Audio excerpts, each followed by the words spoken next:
to that effect. What did you mean by that? When he has a presence about him, how does that impact it, and what does that tangibly look like? Well, for me, in my conversations with Jamal coming out of Game 2, going into Game 3, just reiterating to him how important he is to this group, and not just a 30-10-10 night, but more than that. Like, he's a leader of this team, and not just vocally, but emotionally. And I felt in Game 2 he was there, but I just didn't feel him. Like I know I have felt him throughout these playoffs. And being in the moment and feeling his energy, like I think that's a big thing for me. Reading somebody, seeing where are they at mentally, where are they at physically. Forget making and missing shots, but I could tell from early on in Game 3 last night that Jamal was fully present in the moment and was ready and willing and able to do whatever it took to lead this team to a big win. And from the opening tip to the final buzzer, I felt Jamal was just that. Steve, right here, second row. Steve Ashburn, NBA.com. Michael Porter's minutes were down last night. His shooting has been off. How challenging is it to keep someone like him locked in and feeling that he's contributing, even when he might sense the meat and potatoes of his game he's not helping you with? Well, I think so many people are quick to dismiss people. And so Michael Porter is not making shots right now. And we know he's a great shooter. We know what he's capable of.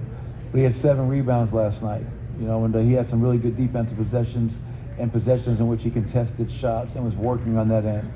And in this business, if you are just a specialist, we're not for you. We don't like specialists. We like basketball players.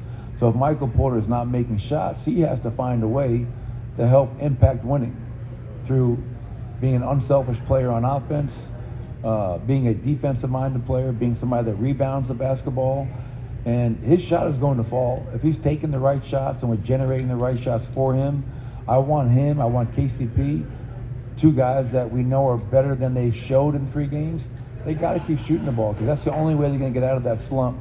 But we believe in Michael. He's our starting small forward, and I have zero doubt that he's going to have a very big game coming up here that's going to help us win this championship. Dan, back left. Coach Dan Devine, Yahoo Sports. Sticking with shooting, Nikola, I think 47% from 3 in this postseason. Hasn't had a high volume of attempts in this series, but what does the threat of his shooting, knowing that he has that ability to shoot, what does that open up for your offense? Yeah, I think it's critical. We have a great offense, period. But when Nikola is making threes, that puts so much more pressure on the opposing defense. And I think he has one of the best shot fakes in the NBA.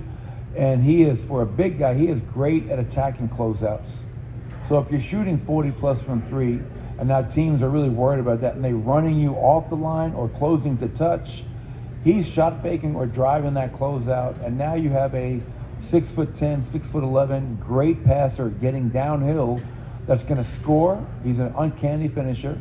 He's going to find somebody working behind the defense for a lob, or he's going to kick it out and spray for a wide open 3. So it's not just the 3 points that he's making, but the pressure and the added layer is putting it against that defense. And it's really fun to watch him pick, pop, shoot. Oh, we got to run him off the line. Pick, pop, drive the closeout, layup, or spray, or make a play for somebody else. And that is what defines him for me as a truly great player, is because every night his ability to make every one of his teammates better players. Coach, thank you very much. Jamal will be next. Thank you, guys.